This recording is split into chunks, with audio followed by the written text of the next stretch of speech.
E aí? Como é que vocês estão? Sejam muito bem-vindos ao vlog diário do Nino Denner, aquele momento que a gente senta pra conversar de espiritualidade, espiritualismo, cultismo, magia e todas essas coisas que estão envolvidas no meio desse métier aí, 100% edição, sem corte, sem nada mais. Beleza, Creuza? Como é que vocês estão aí, gente? Pós esse fim de semana aí, não sei como é que estão aí na cidade de vocês, mas aqui em São Paulo tá bem frio. Nossa, eu dei uma torcida ontem no braço. Eu não sei o que eu tava fazendo. Na verdade, eu tava colocando louça pra lavar. Mas eu dei um mau jeito no braço que eu tô sem força pra levantar as coisas, cara. Muito ruim. Ah, logo passa. Mas e aí, como é que foi o fim de semana de vocês? Espero que tenha sido tudo bem. O meu foi bem.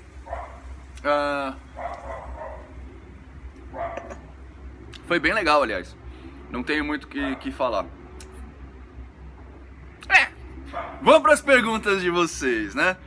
Olha, hoje tem umas perguntas bem legais aqui. Eu acho que o vlog vai se estender um pouco, tá? Então eu já vou avisar que vai ficar um pouco mais comprido, porque tem duas perguntas que são bem bacanas, que provavelmente eu vou perder um tempo nelas, tá? Vamos lá então? Nino, como explicar quem bebe álcool e depois não fica cheiro nenhum? Ô, camarada, não sei. Não sei mesmo. Mas é assim, eu nos primórdios da minha caminhada nesse meio aí, eu comecei trabalhando num centro que era bem na pegada que o pessoal chama de umbanda de nação, né? Que é uma umbanda misturada com candomblé em alguns momentos. Era uma umbanda de Queto, se eu não me engano. Na casa do Pai Celso, né? Se ele estiver me vendo aí, abração, Pai Celso. Tudo isso aqui só aconteceu por causa de você, velho. E ele, em alguns momentos, como era uma casa mais de tradição mais periférica, digamos assim, ele, principalmente nas gírias de Exu, ele bebia bastante. Ele chegava a beber uma garrafa de conhaque. E não ficava bêbado depois, não. Mas o cheiro até ficava, mas não ficava bêbado, não. Eu não sei explicar isso, cara. É porque tem várias coisas que influenciam aí. Então, por exemplo, o Celso era um cara bem corpulento, né? Bem gordão, assim. Então, a alcoolidez, digamos assim, o quanto eu fico bêbado, o quanto eu preciso beber pra ficar bêbado, tem a ver com a sua massa corpórea, em primeiro lugar, né? Porque, tipo, sei lá, se o cara pesa 150 quilos, ele tem uma quantidade de sangue correndo pelo corpo maior do que um cara que pesa 90 quilos, sabe? Eu peso 90 quilos, então, tipo, esse é um fato. O segundo fato é o seu preparo pra isso, né? Eu tomo vinho, pra mim, por exemplo, não me deixa mais bêbado, né? Eu tomo uma garrafa de vinho aqui em casa como se fosse suco de manga, suco de uva, né? Mas porque eu tomo bastante vinho, né? No sentido de, eu tomo vinho muitas vezes, sem a intenção de ficar bêbado, inclusive. Então tem todos esses fatores que tem que ser levado em conta, cara. Eu de verdade não sei te explicar isso daqui. Eu acho que é meio lendário até. Bom, quais seriam as relações dos símbolos com a magia? Por que os símbolos têm poder além do nosso plano? Cara, a relação dos símbolos com a magia é uma relação muito bacana que eu apelidei de tampa do iogurte, tá? O que é a tampa do iogurte? Imagina um potinho de iogurte, assim, ó. Aliás, imagina uma caneca de café, vamos falar assim. Uma caneca de café que tem uma tampa, vocês não conseguem ver o conteúdo. Vocês veem isso daqui, ó. Aí eu falo, tá vendo? Tem um monte de símbolo. Tem flores, tem risco, com entre cada risco tem 7 tracinhos, não sei o que lá. Nossa, 7. 1, 2, 3, 4, 5, 6. Olha, caramba. Tem 7 tracinhos, não sei o que lá. E eu falo pra você, ó. Isso é café com leite. Se você nunca viu café com leite, você vai ficar preso aqui, ó, olhando essas flores, esses tracinhos, o que tiver desenhado aqui na tampa, e vai ficar tentando decifrar o que é um café com leite. Você vai montar 1 milhão de teorias a respeito do que é o café com leite. Você vai tentar desenhar uma flor dessa toda vez que você quiser falar de café com leite. E assim por diante.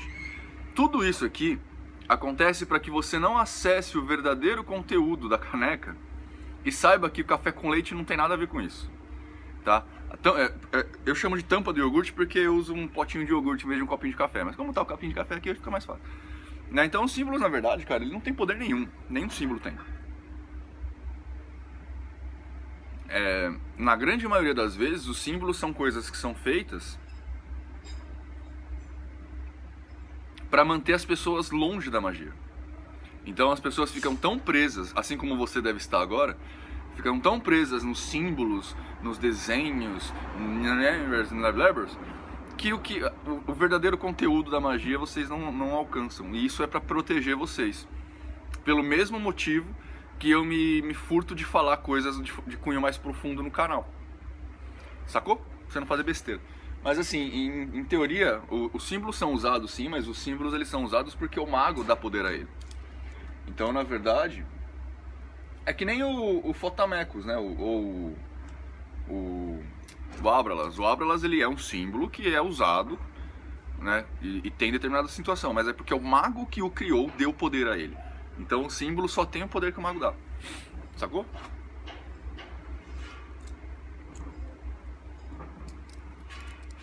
Vamos para as perguntas legais, até que não vai ficar tão longo, não. A Umbanda é uma ótima escolha para quem tá fudido, cheio de problemas, ou é melhor resolver seus problemas sozinho? Cara, é o seguinte, ó.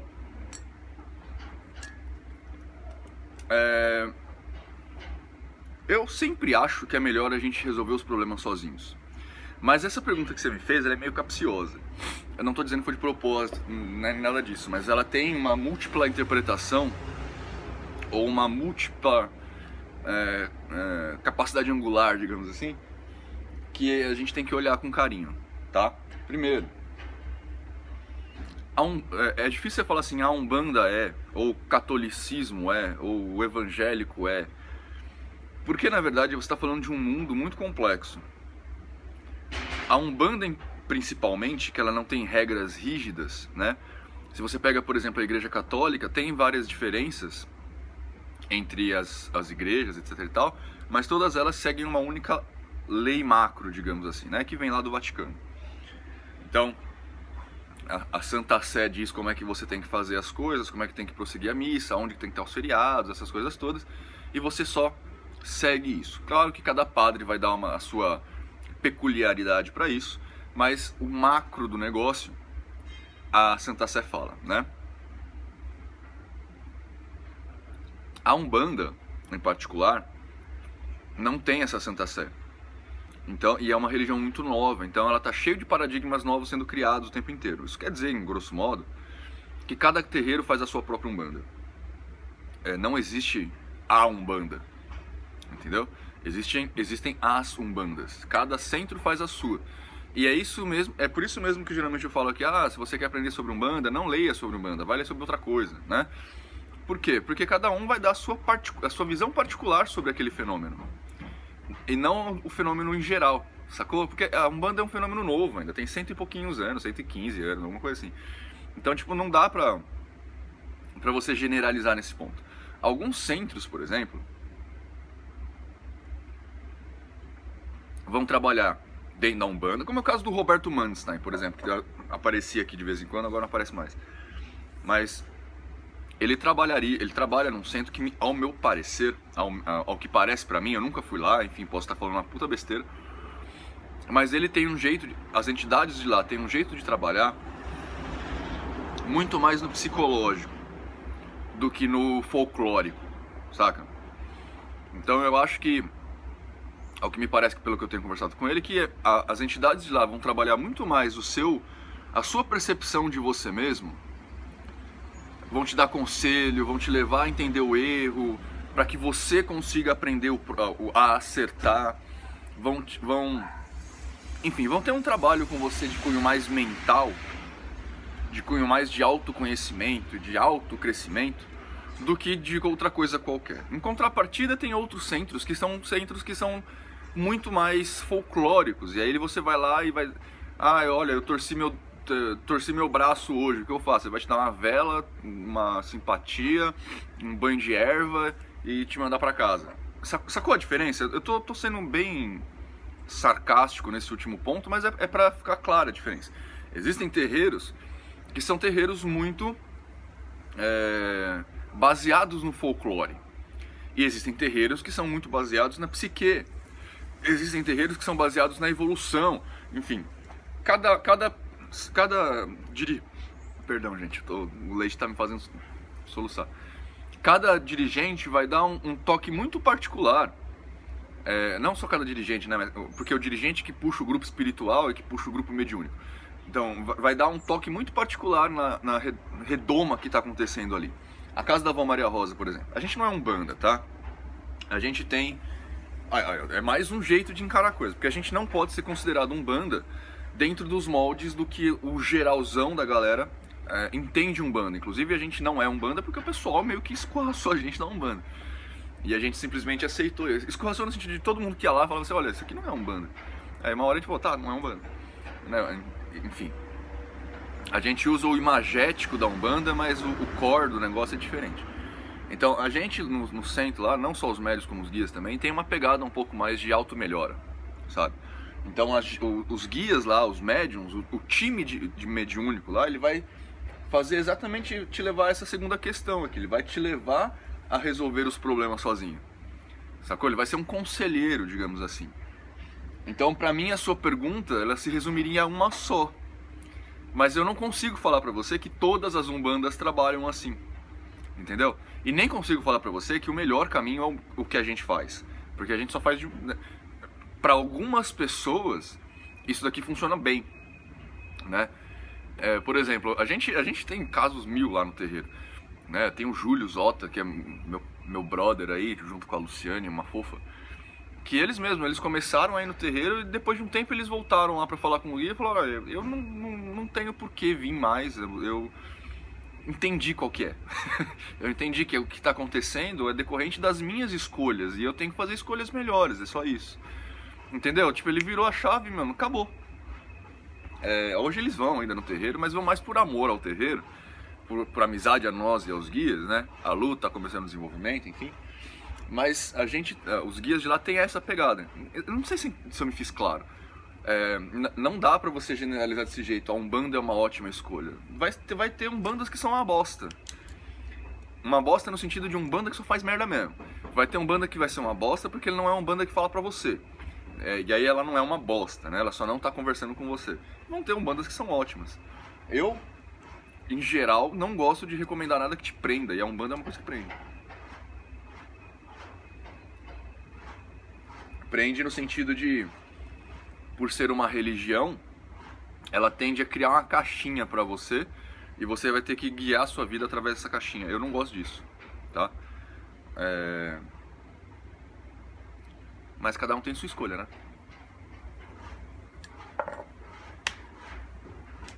Última. Essa é bacana também. Nino, você disse que não entende muita coisa do universo espiritual, porém você incorpora. Como explica isso? Eu entendo que o médium está consciente quando incorpora, porque já me falaram isso, me corrija se eu estiver errada. Pode me explicar o que você vê e como você lida com isso nos atendimentos?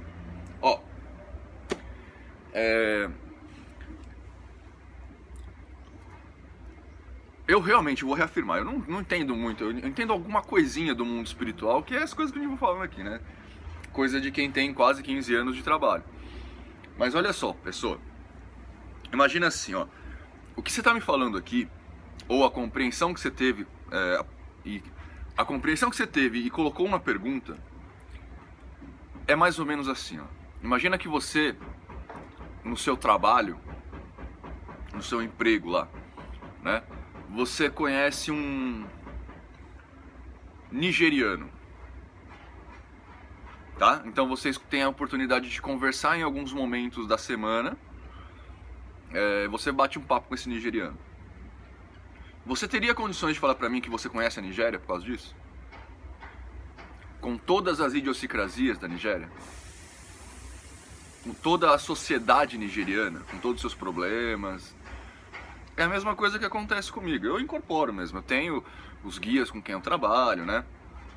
Eu dou passes todas as semanas, etc e tal. Mas eu não tenho como falar que eu conheço todo o mundo espiritual a partir do contato que eu tenho só com 5, 6 guias. Assim, sei lá, 7, 10 guias. Eu não tenho como fazer isso, entendeu? Eu tenho um vislumbre muito particular desses espíritos a respeito do mundo espiritual. Assim como, por exemplo, você teria um vislumbre muito particular da Nigéria a partir da conversa com o nigeriano, que pode nem ser a verdade, inclusive. Não é? Ele pode te falar um monte de... Ah, a Nigéria é um país muito bom, todo mundo é rico, todo mundo é feliz. Não é? Então, pra mim é a mesma coisa. Eu tenho o meu contato... E tem outra também, né? O contato que eu tenho com esses espíritos em particular, ele não é muito focado no meu aprendizado, na relação do o que é o mundo espiritual. Eu raramente chego pra eles e pergunto alguma coisa nesse nível, tá? O contato no centro é estritamente profissional, digamos assim. Eles entram em contato comigo pra gente trabalhar, né? Fora uma instrução aqui ou ali de como fazer as coisas melhor ali. Porque, por exemplo, às vezes sou eu que abro o trabalho, às vezes sou eu que faço a firmeza, como geralmente os humanistas chamam, de todo o terreiro, esquerda, direita, tudo. Então, às vezes eu entro em contato com eles para eles me guiarem para cá e para lá, mas tipo, a grosso modo, o contato que eu tenho com eles é puramente profissional, assim, para trabalhar no terreiro. E eu prefiro manter assim, inclusive no meu dia a dia. Eu não sou um cara que fica recorrendo aos guias o tempo todo, né? Porque eu penso assim, esses caras estão em contato comigo porque nós temos uma afinidade de trabalho, uma afinidade profissional, digamos assim, uma afinidade de aprendizado. Então a gente se junta para fazer uma coisa em particular, né? Entretanto, cada um de nós tem sua vida. Eu tenho a minha vida aqui, que tem a ver com a Ana, com Peteca, Tuti, Flock, ou Peteca, Tuti, Todd, com a Beebles, meus pais, não sei o que lá. Eu tenho a minha vida. Eles também devem ter a deles. Então, tipo, eu acho meio sacanagem da minha parte ficar acionando esses caras o tempo inteiro, sabe? Tipo, eu faço o possível para fazer as coisas sozinho, entendeu? Inclusive, grande parte desse meu aprendizado no mundo ocultista aí advém dessa postura que eu tenho. Eu prefiro fazer o máximo que eu consigo para ajudar esses caras no trabalho deles, entendeu? Então, por exemplo, eu não sou um cara que ficaria satisfeito de entrar para dar um passe energético, sei lá, e eu não conhecer os órgãos do corpo humano. Isso pra mim é inconcebível, sabe? Porque eu fico pensando, eu lá no trabalho, lá no centro, a pessoa chega pra mim e fala: Nino, eu tô com dor no estômago. Ou médium, tô com dor no estômago. E aí você vai fazer um trabalho, né, energético lá no cara, e aí você põe a mão aqui, assim. Tá, o guia consegue te manipular pra você levar a mão pro lugar certo, ou a energia, o guia consegue fazer a energia chegar lá, a energia transformar. Consegue, velho, mas é muito mais fácil se você souber onde a porra do não posso falar a palavra, onde o estômago tá, pra você colocar a mão lá já, sabe? Então, esse tipo de postura me incentivou a ter o tipo de aprendizado que eu tenho, né? Então, eu não acho cabível a pessoa falar assim: ah, eu sou médium de cura, e ele não saber o processo de funcionamento disso. Ou então a pessoa falar: olha, eu sou um médium de incorporação, e não saber o processo que tá... Pra mim isso é inconcebível. É inconcebível, tá? Então, quando você está falando aqui que eu sou médium, mas não sei o que acontece no mundo espiritual, como isso se procede, é a história do nigeriano, né? Você não tem como saber a história da Nigéria pela conversa com um nigeriano só, né? Ou mesmo com 5 nigerianos. Eu entendo que o médium está consciente quando incorpora, porque já me falaram isso. É verdade, na grande maioria das vezes, 99% das vezes e 99% do tempo, o médium está incorporado, ele está consciente, isso é verdade, tá? Inclusive isso é bem legal, eu acho que é o tipo de mediunidade mais legal, embora seja uma das mais perigosas, eu imagino. Eu acho mais legal, porque você está ouvindo o que está falando, né? Não só ouvindo, mas você está processando a informação que será passada. Então o guia te passa toda a informação lá e você passa para frente de acordo com o seu... com a sua metodologia. E isso tem a ver com estudar também. Você tem que conhecer a língua portuguesa, pelo menos, para conseguir falar direito, né? Isso te leva a aprender conforme você está falando. Isso é bem legal também, mas não entendi. O que você vê, como lida com isso nos atendimentos? Eu não sei te falar isso que eu vejo. É porque assim, gente, eu já trabalho há tanto tempo como médium, que isso pra mim já é meio normal, sabe? Eu não saberia dizer pra vocês o que é anormal. O contato mediúnico pra mim o que é normalmente chamado de incorporação. Incorporação é um termo bem ruim para isso, tá? Eu acho que a Ana já abordou isso nos vídeos dela. Incorporação, para mim, é...